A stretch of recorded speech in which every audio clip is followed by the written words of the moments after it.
नमस्कार, दूरदर्शन खबरां 'ਚ ਆਪ ਸਭ ਦਾ ਸਵਾਗਤ। ਮੈਂ ਜਤਿੰਦਰ ਸਿੰਘ। ਪਹਿਲਾਂ ਪੇਸ਼ ਨੇ ਚੋਣਵੀਆਂ ਖਬਰਾਂ। ਦੇਸ਼ ਭਰ ਵਿੱਚ ਅੱਜ ਸੰਵਿਧਾਨ ਦਿਵਸ ਮਨਾਇਆ ਗਿਆ। ਸੰਸਦ ਵਿੱਚ ਹੋਏ ਮੁੱਖ ਸਮਾਗਮ ਦੌਰਾਨ ਰਾਸ਼ਟਰਪਤੀ, ਉਪ ਰਾਸ਼ਟਰਪਤੀ ਤੇ ਪ੍ਰਧਾਨ ਮੰਤਰੀ ਸਮੇਤ ਹੋਰ ਸ਼ਖਸੀਅਤਾਂ ਨੇ ਸੰਵਿਧਾਨ ਨਿਰਮਾਤਾਵਾਂ ਨੂੰ ਯਾਦ ਕੀਤਾ।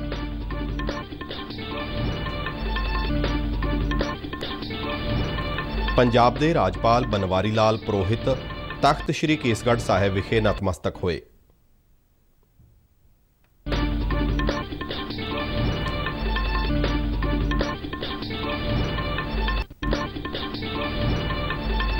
ਕੈਪਟਨ ਅਮਰਿੰਦਰ ਸਿੰਘ ਵੱਲੋਂ ਕਾਂਗਰਸ ਸਰਕਾਰ ਤੇ ਚੁਣੇ ਹੋਏ ਕਾਉਂਸਲਰਾਂ ਨੂੰ ਡਰਾਉਣ ਲਈ ਸਰਕਾਰੀ ਮਸ਼ੀਨਰੀ ਦੀ ਦੁਰਵਰਤੋਂ ਦਾ ਦੋਸ਼।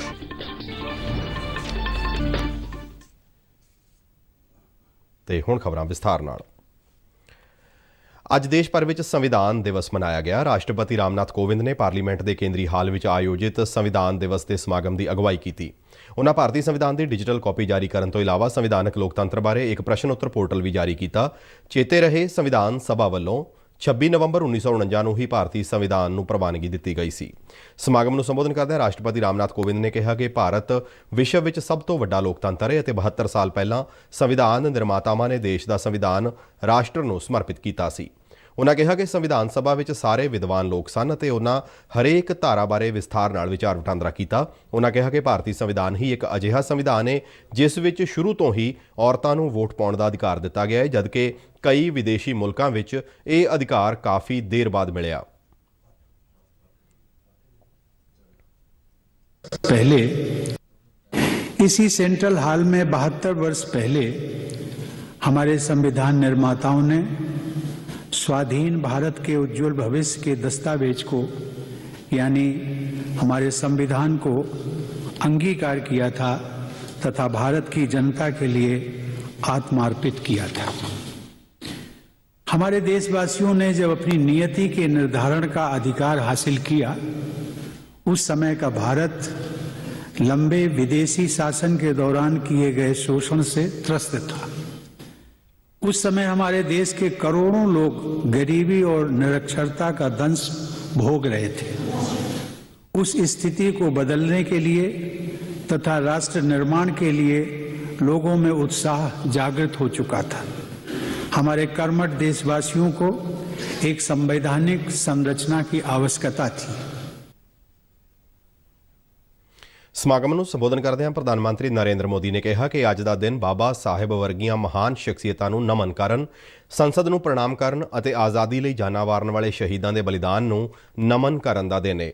ਪ੍ਰਧਾਨ ਮੰਤਰੀ ਨੇ ਮੁੰਬਈ ਵਿੱਚ ਹੋਏ 26/11 ਵਾਲੇ ਦੁਖਾਂਤ ਦਾ ਜ਼ਿਕਰ ਕਰਦਿਆਂ ਉਸ ਵਿੱਚ ਜਾਨਾਂ ਗੁਆਉਣ ਵਾਲਿਆਂ ਨੂੰ ਵੀ ਨਮਨ ਕੀਤਾ। ਪ੍ਰਧਾਨ ਮੰਤਰੀ ਨੇ ਕਿਹਾ ਕਿ ਰਾਸ਼ਟਰ ਹਿੱਤ ਨੂੰ ਸਭ ਤੋਂ ਉੱਪਰ ਰੱਖਦੇ ਹੋਏ ਦੇਸ਼ ਦਾ ਸੰਵਿਧਾਨ ਬਣਾਇਆ ਗਿਆ ਹੈ। ਬਾਬਾ ਸਾਹਿਬ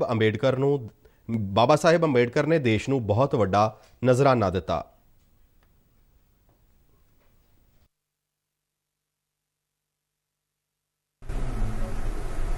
भारत एक संवैधानिक लोकतांत्रिक परंपरा है। राजनीतिक दलों का अपना एक अहम महत्व है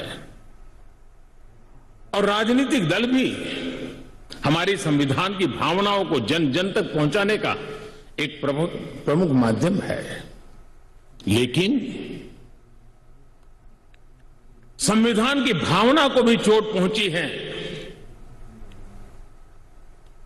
संविधान के एक एक धारा को भी चोट पहुंची है जब राजनीतिक दल अपने आप में अपना लोकतांत्रिक कैरेक्टर खो देते हैं।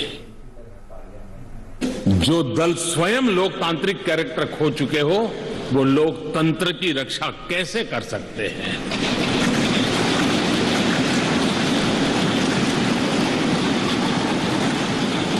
आज देश में कश्मीर से कन्याकुमारी, हिंदुस्तान के हर कोने में जाइए, भारत एक ऐसे संकट की तरफ बढ़ रहा है जो संविधान को समर्पित लोगों के लिए चिंता का विषय है, लोकतंत्र के प्रति आस्था रखने वालों के लिए चिंता का विषय है, और वो है पारिवारिक पार्टियां।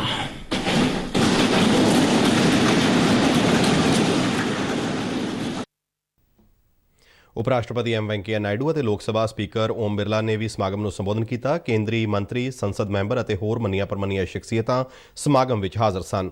ਇਸ ਸਮਾਗਮ ਵਿੱਚ ਵੱਧ ਤੋਂ ਵੱਧ ਲੋਕਾਂ ਦੀ ਸ਼ਮੂਲੀਅਤ ਨੂੰ ਯਕੀਨੀ ਬਣਾਉਣ ਲਈ 2 ਪੋਰਟਲ ਬਣਾਏ ਗਏ। ਇੱਕ ਪੋਰਟਲ ਸੰਵਿਧਾਨ ਦੀ ਪ੍ਰੀਐਂਬਲ ਨੂੰ ਆਨਲਾਈਨ ਪੜ੍ਹਨ ਲਈ 22 ਸਰਕਾਰੀ ਭਾਸ਼ਾਵਾਂ ਵਿੱਚ ਹੈ, ਜਦਕਿ ਦੂਜਾ ਸੰਵਿਧਾਨਕ ਲੋਕਤੰਤਰ ਲਈ ਆਨਲਾਈਨ ਪ੍ਰਸ਼ਨ ਉੱਤਰ ਲਈ ਬਣਾਇਆ ਗਿਆ ਹੈ।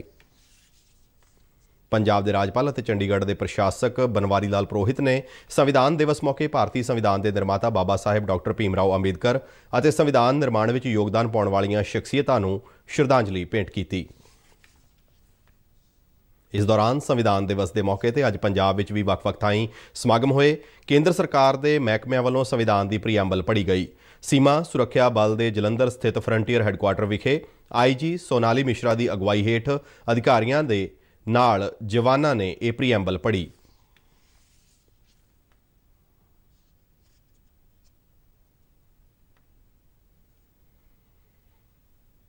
ਆਜ਼ਾਦੀ ਕਾ ਅੰਮ੍ਰਿਤ ਮਹੋਤਸਵ ਨੂੰ ਸਮਰਪਿਤ ਆਜ਼ਾਦੀ ਕਾ ਸਫ਼ਰ ਤਹਿਤ ਅਸੀਂ ਭਾਰਤ ਦੀ ਆਜ਼ਾਦੀ ਵਿੱਚ ਯੋਗਦਾਨ ਪਾਉਣ ਵਾਲੇ ਵੱਖ-ਵੱਖ ਮੰਨੇ ਪ੍ਰਮੰਨੇ ਅਤੇ ਗੁੰਮਨਾਮ ਆਜ਼ਾਦੀ ਸੰਗਰਾਮੀਆਂ ਦੇ ਜੀਵਨ ਦੇ ਪਹਿਲੂਆਂ ਤੋਂ ਤੁਹਾਨੂੰ ਜਾਣੂ ਕਰਵਾਉਂਦੇ ਹਾਂ। ਇਸ ਤੋਂ ਇਲਾਵਾ ਆਜ਼ਾਦੀ ਦੇ ਸੰਘਰਸ਼ ਨਾਲ ਜੁੜੀਆਂ ਹੋਰ ਗਤੀਵਿਧੀਆਂ ਬਾਰੇ ਵੀ ਦੱਸਦੇ ਹਾਂ। ਅੱਜ ਦੀ ਕੜੀ ਵਿੱਚ ਅਸੀਂ ਤੁਹਾਨੂੰ ਸੰਵਿਧਾਨ ਦਿਵਸ ਬਾਰੇ ਜਾਣਕਾਰੀ ਦੇ ਰਹੇ ਹਾਂ। ਪੇਸ਼ ਹੈ ਇੱਕ ਰਿਪੋਰਟ।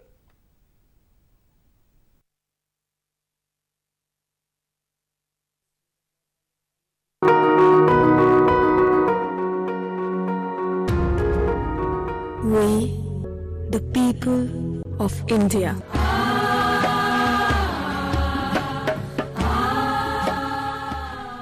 ਅੱਜ ਸੰਵਿਧਾਨ ਦਿਵਸ ਹੈ ਜੋ ਸਾਡੇ ਦੇਸ਼ ਵਿੱਚ ਹਰ ਸਾਲ 26 ਨਵੰਬਰ ਨੂੰ 1949 ਵਿੱਚ ਇਸੇ ਤਾਰੀਖ ਨੂੰ ਭਾਰਤ ਦੇ ਸੰਵਿਧਾਨ ਨੂੰ ਅਪਣਾਉਣ ਦੇ ਸਮਰਪਣ ਵਜੋਂ ਮਨਾਇਆ ਜਾਂਦਾ ਹੈ। 26 ਨਵੰਬਰ 1949 ਨੂੰ ਭਾਰਤ ਦੀ ਸੰਵਿਧਾਨ ਸਭਾ ਨੇ ਭਾਰਤ ਦੇ ਸੰਵਿਧਾਨ ਨੂੰ ਸਵੀਕਾਰ ਕੀਤਾ ਜੋ 26 ਜਨਵਰੀ 1950 ਤੋਂ ਲਾਗੂ ਹੋਇਆ।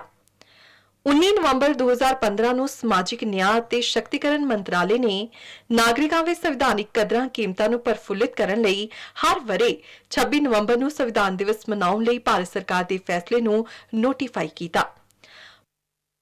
स्वतंत्रता को बल देता है, समता न्याय का फल देता है, जिसकी बदौलत भारत देश को मिला यहाँ सम्मान है। भारत का संविधान है। ਭਾਰਤ ਦਾ ਸੰਵਿਧਾਨ 1946 ਦੀ ਕੈਬਨਿਟ ਮਿਸ਼ਨ ਯੋਜਨਾ ਦੇ ਤਹਿਤ ਗਠਿਤ ਸੰਵਿਧਾਨ ਸਭਾ ਵੱਲੋਂ ਤਿਆਰ ਕੀਤਾ ਗਿਆ ਸੀ। ਸੰਵਿਧਾਨ ਸਭਾ ਨੇ 9 ਦਸੰਬਰ 1946 ਨੂੰ ਆਪਣੀ ਪਹਿਲੀ ਬੈਠਕ ਕੀਤੀ ਅਤੇ ਸਭਾ ਦੇ ਸਭ ਤੋਂ ਪੁਰਾਣੇ ਮੈਂਬਰ ਡਾਕਟਰ ਸਚਿਦਾਨੰਦ ਸਿਨਹਾ ਨੂੰ ਅੰਤਰਿਮ ਪ੍ਰਧਾਨ ਚੁਣਿਆ ਗਿਆ। ਪੰਡਿਤ ਜਵਾਹਰ ਲਾਲ ਨਹਿਰੂ ਨੇ ਮੈਂਬਰਾਂ ਨੂੰ ਸਮਰਪਣ ਦੀ ਸਹੁੰ ਚੁੱਕਣ ਦਾ ਸੱਦਾ ਦਿੱਤਾ। At this solemn moment, when the people of India, through suffering and sacrifice, have secured freedom, I, a member of the Constituent Assembly of India, do dedicate myself in all humility to the service of India and her people, to the end that this ancient land attain her rightful place in the world and make her full and willing contribution to the promotion of world peace and the welfare of mankind. ਸੰਵਿਧਾਨ ਸਭਾ ਨੇ 11 ਦਸੰਬਰ 1946 ਨੂੰ doctor Rajinder ਪ੍ਰਸਾਦ ਨੂੰ ਆਪਣਾ ਸਥਾਈ ਪ੍ਰਧਾਨ ਚੁਣਿਆ। ਇੱਕ ਨਵਜਾਤ ਰਾਸ਼ਟਰ ਵਿੱਚ ਸੰਵਿਧਾਨ ਸਭਾ ਦੀ ਭੂਮਿਕਾ ਤੇ ਚਾਨਣਾ ਪਾਉਂਦੇ ਹੋਏ ਡਾਕਟਰ ਰਾਜਿੰਦਰ ਪ੍ਰਸਾਦ ਨੇ ਕਿਹਾ ਸੀ, मैं ये भी मानता हूं कि इस कॉन्स्टिट्यूएंट असेंबली को पूरा अख्तियार, मुकम्मल अख्तियार इस बात का है कि वो अपनी कार्रवाई जिस तरह से चाहे करे, इसके अंदर वो जो कुछ करना चाहे करे और इसमें किसी भी बाहर की ताकत को अख्तियार नहीं है कि इसकी कार्रवाइयों में वो कुछ भी हस्तक्षेप या दस्तंदाजी कर सके। ਸੰਵਿਧਾਨ ਸਭਾ ਦੇ ਮੈਂਬਰਾਂ ਨੇ ਸਾਡੇ ਮਹਾਨ ਰਾਸ਼ਟਰ ਦੀਆਂ ਵਿਭਿੰਨ ਵਿਚਾਰਧਾਰਾਵਾਂ ਤੇ ਵੱਖ-ਵੱਖ ਸੰਸਕ੍ਰਿਤੀਆਂ ਦੀ ਨੁਮਾਇੰਦਗੀ ਕੀਤੀ। ਸੰਵਿਧਾਨ ਦਾ ਖਰੜਾ ਤਿਆਰ ਕਰਨ ਲਈ 13 ਕਮੇਟੀਆਂ ਦਾ ਗਠਨ ਕੀਤਾ ਗਿਆ। Doctor B.R. ਅੰਬੇਦਕਰ ਜੀ ਦੀ ਪ੍ਰਧਾਨਗੀ ਵਿੱਚ ਡਰਾਫਟਿੰਗ ਕਮੇਟੀ ਨੂੰ ਸੰਵਿਧਾਨ ਦਾ ਖਰੜਾ ਤਿਆਰ ਕਰਨ ਦਾ ਮੁਸ਼ਕਿਲ ਕੰਮ ਸੌਂਪਿਆ ਗਿਆ। ਉਹਨਾਂ ਨੇ ਕਿਹਾ ਸੀ, Let us leave aside slogan. Let us leave aside words which frighten people. Let us even make concession to the prejudices of our opponents. Bring them in so that they may willingly join with us on marching upon that road, which, as I said, if we walk long enough, must necessarily lead us to unity. ਵੱਖ-ਵੱਖ ਮਤਾਂ ਦੇ ਬਾਵਜੂਦ ਸੰਵਿਧਾਨ ਸਭਾ ਨੇ ਭਾਰਤ ਨੂੰ ਇੱਕ ਮੁਕੰਮਲ ਪ੍ਰਭੁਤਵ ਸੰਪੰਨ ਸਮਾਜਵਾਦੀ ਧਰਮ ਨਿਰਪੱਖ ਲੋਕਤੰਤਰੀ ਗਣਰਾਜ ਦੇ ਰੂਪ ਵਿੱਚ ਗਠਿਤ ਕਰਨ ਦਾ ਸੰਕਲਪ ਲਿਆ। Having solemnly resolved to constitute India into a sovereign, socialist, secular, democratic republic, and to secure to all its citizens justice,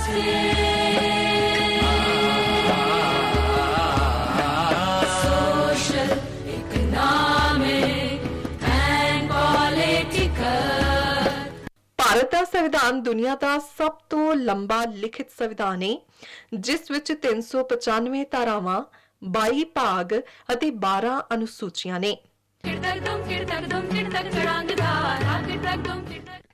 Bharat ਦੇ ਸੰਵਿਧਾਨ ਵਿੱਚ ਮੁੱਢਲੇ ਅਧਿਕਾਰਾਂ, ਮੁੱਢਲੇ ਫਰਜ਼ਾਂ ਅਤੇ ਧਾਰਾਵਾਂ ਨਾਗਰਿਕਾਂ ਦੇ ਉਚਿਤ ਵਿਵਹਾਰ ਅਤੇ ਆਚਰਣ ਦੀ ਨੀਂਹ ਰੱਖਦੀਆਂ ਨੇ। ਨਿਰਦੇਸ਼ਕ ਸਿਧਾਂਤ ਇਹ ਯਕੀਨੀ ਬਣਾਉਂਦੇ ਨੇ ਕਿ ਸਰਕਾਰ ਲੋਕਾਂ ਦੀ ਭਲਾਈ ਨੂੰ ਹੱਲਾਸ਼ੇਰੀ ਦੇਣ ਦਾ ਯਤਨ ਕਰੇਗੀ। ਇਸ ਲਈ ਅਜਿਹੀ ਸਮਾਜਿਕ ਵਿਵਸਥਾ ਕਰੇਗੀ ਜਿਸ ਵਿੱਚ ਸਭ ਲਈ ਸਮਾਜਿਕ, ਆਰਥਿਕ ਅਤੇ ਰਾਜਨੀਤਿਕ ਨਿਆਂ ਯਕੀਨੀ ਬਣਾਇਆ ਜਾ ਸਕੇਗਾ। ਭਾਰਤ ਦੇ ਲੋਕ ਸੰਵਿਧਾਨ ਦੇ ਸਭ ਤੋਂ ਵੱਡੇ ਰਖਵਾਲੇ ਨੇ। ਉਹਨਾਂ ਵਿੱਚ ਹੀ ਪ੍ਰਭੂਸੱਤਾ ਸ਼ਾਮਿਲ ਹੈ ਅਤੇ ਉਹਨਾਂ ਦੇ ਨਾਂ ਤੇ ਸੰਵਿਧਾਨ ਨੂੰ ਅੰਗੀਕਾਰ ਕੀਤਾ ਗਿਆ। ਸੰਵਿਧਾਨ ਨਾਗਰਿਕਾਂ ਨੂੰ ਸਸ਼ਕਤ ਬਣਾਉਂਦਾ ਹੈ, ਪਰ ਨਾਗਰਿਕ ਵੀ ਸੰਵਿਧਾਨ ਦੀ ਪਾਲਣਾ ਕਰਕੇ, ਉਸ ਦੀ ਰਾਖੀ ਕਰਕੇ ਅਤੇ ਆਪਣੇ ਸ਼ਬਦਾਂ ਤੇ ਕੰਮਾਂ ਨਾਲ ਇਸ ਨੂੰ ਹੋਰ ਵਧੇਰੇ ਸਾਰਥਕ ਬਣਾਉਣ ਲਈ ਸਸ਼ਕਤ ਬਣਾਉਂਦੇ ਨੇ।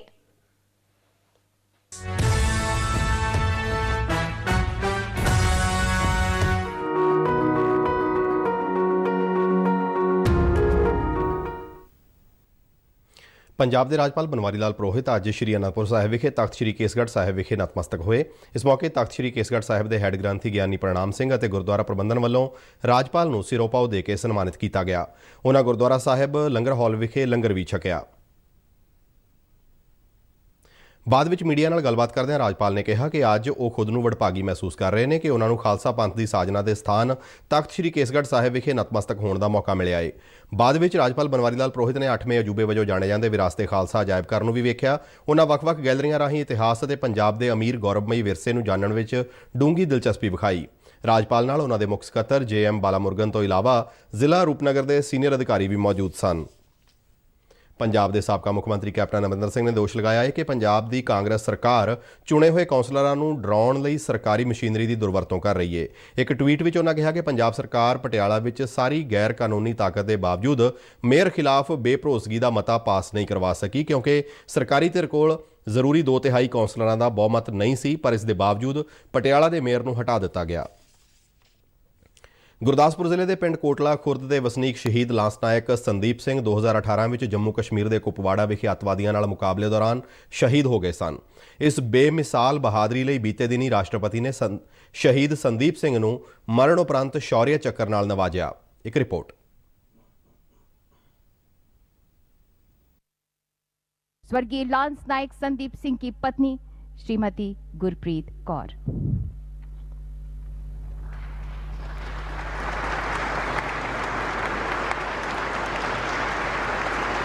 ਰਾਸ਼ਟਰਪਤੀ ਰਾਮਨਾਥ ਕੋਵਿੰਦ ਤੋਂ ਸ਼ੌर्य ਚੱਕਰ ਹਾਸਲ ਕਰਦੇ ਸ਼ਹੀਦ ਲਾਂਸ ਨਾਇਕ ਸੰਦੀਪ ਸਿੰਘ ਦੀ ਪਤਨੀ ਗੁਰਪ੍ਰੀਤ ਕੌਰ। ਗੁਰਦਾਸਪੁਰ ਜ਼ਿਲ੍ਹੇ ਦੇ ਕੋਟਲਾ ਖੁਰਦ ਨਿਵਾਸੀ ਸ਼ਹੀਦ ਲਾਂਸ ਨਾਇਕ ਸੰਦੀਪ ਸਿੰਘ ਨੇ ਕੁਪਵਾੜਾ ਜ਼ਿਲ੍ਹੇ ਦੇ ਤੰਗਧਾਰ ਸੈਕਟਰ ਵਿੱਚ ਅੱਤਵਾਦੀਆਂ ਖਿਲਾਫ ਕਾਰਵਾਈ ਵਿੱਚ ਦੇਸ਼ ਲਈ ਆਪਣੀ ਜਾਨ ਵਾਰ ਦਿੱਤੀ ਸੀ। ਸ਼ਹੀਦ ਸੰਦੀਪ ਸਿੰਘ ਦੀ ਪਤਨੀ ਗੁਰਪ੍ਰੀਤ ਕੌਰ ਮੁਤਾਬਕ ਬਹੁਤ ਹੀ ਮਾਣ ਵਾਲੀ ਗੱਲ ਆ ਕਿ ਉਹਨਾਂ ਦੀ ਸ਼ਹੀਦੀ ਤੋਂ ਬਾਅਦ 'ਚ ਉਹਨਾਂ ਨੂੰ ਅਵਾਰਡ ਪ੍ਰਾਪਤ ਹੋਇਆ ਅਤੇ ਉਹਨਾਂ ਇੱਕ ਛੋਟੇ ਜਿਹੇ ਪਿੰਡ ਕੋਟਲਾ ਖੁਰਦ ਦਾ ਨਾਮ ਜੋ ਇੱਕ ਰਾਸ਼ਟਰਪਤੀ ਭਵਨ 'ਚ ਪਹੁੰਚਾਇਆ ਅਤੇ ਇਸ ਨਾਲ ਇੱਕ ਪਿੰਡ ਦਾ, ਪੰਜਾਬ ਦਾ ਅਤੇ ਪੂਰੇ ਦੇਸ਼ ਦਾ ਨਾਂ ਰੋਸ਼ਨ ਕੀਤਾ। ਸ਼ਹੀਦ ਲਾਂਸ ਨਾਇਕ ਸੰਦੀਪ ਸਿੰਘ ਦੇ ਮਾਤਾ ਪਿਤਾ ਨੇ ਕਿਹਾ ਕਿ ਉਹ ਹੁਣ ਮਾਣ ਮਹਿਸੂਸ ਕਰਦੇ ਨੇ। ਜਿਹੜੇ ਉਹ ਆਪ ਲੈ ਕੇ ਜਾਂਦਾ, ਆਪ ਹੁੰਦਾ, ਆਪ ਅਵਾਰਡ ਲੈਂਦਾ, ਸਾਨੂੰ ਨਾਲ ਖੜਦਾ, ਬਹੁਤ ਖੁਸ਼ੀ ਵਾਲੀ ਗੱਲ ਹੋਣੀ ਸੀ। ਪਰ ਚਲੋ ਹੁਣ ਕੀ ਕਰ ਸਕਦੇ, ਦੁੱਖ ਵੀ ਬਹੁਤ ਅਤੇ ਮਾਣ ਵੀ ਬਹੁਤ ਜ਼ਿਆਦਾ ਬੇਟੇ 'ਤੇ। ਜੀ ਹਜੇ 18 ਸਾਲ ਦਾ ਹੀ ਹੋਇਆ ਸੀ ਜਦੋਂ ਉਹ ਭਰਤੀ ਹੋ ਗਿਆ। ਉਹਦੇ ਬਾਅਦ ਉਹਨੇ ਤਕਰੀਬਨ 11 ਸਾਲ ਤੱਕ ਆਪਣੀ ਸਰਵਿਸ ਕੀਤੀ, ਜਿਹਦੇ ਵਿੱਚ ਉਹਨੇ 2016 ਵਿੱਚ ਸਰਜੀਕਲ ਸਟ੍ਰਾਈਕ ਦਾ ਵੀ ਹੀਰੋ ਰਿਹਾ ਔਰ ਆਪਣੇ ਸਾਥੀਆਂ ਨੂੰ ਨਾਲ ਵਾਪਸ ਲੈ ਕੇ ਆਇਆ। ਸੁਭਾਅ ਬਹੁਤ ਹੀ ਚੰਗਾ ਸੀ। ਇੱਥੇ ਪਿੰਡ ਦੇ ਮੁੰਡਿਆਂ ਦੇ ਨਾਲ ਹੱਸਣਾ ਖੇਡਣਾ, ਜਦੋਂ ਆਉਣਾ ਉਹਨਾਂ ਨੂੰ ਸਵੇਰੇ ਦੌੜਨ ਖੜਨਾ ਕਿ ਤਾਂ ਕਿ ਤੁਸੀਂ ਵੀ ਕੋਈ ਭਰਤੀ ਹੋ ਸਕੋ। ਪਿੰਡ ਦੇ ਵਿੱਚ ਉੱਦਾਂ ਦੇ ਮਤਲਬ ਜਿਹੜੇ ਬੱਚੇ ਨੇ ਉਹਨਾਂ ਨੇ ਇੱਕ ਕਲੱਬ ਵੀ ਛੋਟਾ ਜਿਹਾ ਬਣਾਇਆ ਹੋਇਆ ਹੈ, ਜਿਹਦੀ ਖੁਆਇਸ਼ ਸਾਡੀ ਇਹੋ ਆ ਕਿ ਉਹ ਆਪਣੇ ਜਾਣ ਤੋਂ ਪਹਿਲਾਂ ਆਪਣੇ ਸਾਥੀਆਂ ਨੂੰ ਆਂਦਾ ਸੀਗਾ ਕਿ ਜੇ ਮੈਨੂੰ ਉਹ ਹੋ ਗਿਆ ਤੇ ਮੇਰਾ ਗੇਟ ਜ਼ਰੂਰ ਬਣਾਇਓ, ਤੇ ਬਣਾਇਆ ਵੀ ਉੱਥੇ ਜਿੱਥੇ ਉੱਤੇ ਦਰਖਤ ਨਾ ਕੋਈ ਹੋਏ। ਪਿੰਡ ਦੇ ਲੋਕਾਂ ਨੂੰ ਹਾਲੇ ਵੀ ਇਸ ਗੱਲ ਦਾ ਅਫਸੋਸ ਹੈ ਕਿ ਸਰਕਾਰ ਦੇ ਕਈ ਨੁਮਾਇੰਦਿਆਂ ਨੇ ਪਿੰਡ ਵਿੱਚ ਸ਼ਹੀਦ ਸੰਦੀਪ ਸਿੰਘ ਦੀ ਯਾਦ ਵਿੱਚ ਸਟੇਡੀਅਮ ਬਣਾਉਣ ਤੇ ਬੁੱਤ ਲਗਾਉਣ ਦੀ ਗੱਲ ਆਖੀ, ਪਰ ਹਾਲੇ ਤੱਕ ਅਜਿਹਾ ਨਹੀਂ ਹੋ ਸਕਿਆ ਹੈ। ਗੁਰਦਾਸਪੁਰ ਤੋਂ ਬਿਸ਼ੰਬਰ ਬਿੱਟੂ ਦੀ ਰਿਪੋਰਟ ਦੇ ਨਾਲ ਸ਼ਿਸ਼ੂ ਸ਼ਰਮਾ ਸ਼ਾਂਤਲ, ਦੂਰਦਰਸ਼ਨ ਸਮਾਚਾਰ, ਜਲੰਧਰ। ਇਸ ਦੇ ਨਾਲ ਹੀ ਸਾਡਾ ਖਬਰਾਂ ਦਾ ਬੁਲੇਟਿਨ ਸਮਾਪਤ ਹੁੰਦਾ ਹੈ। ਇਜਾਜ਼ਤ ਦਿਓ, ਨਮਸਕਾਰ।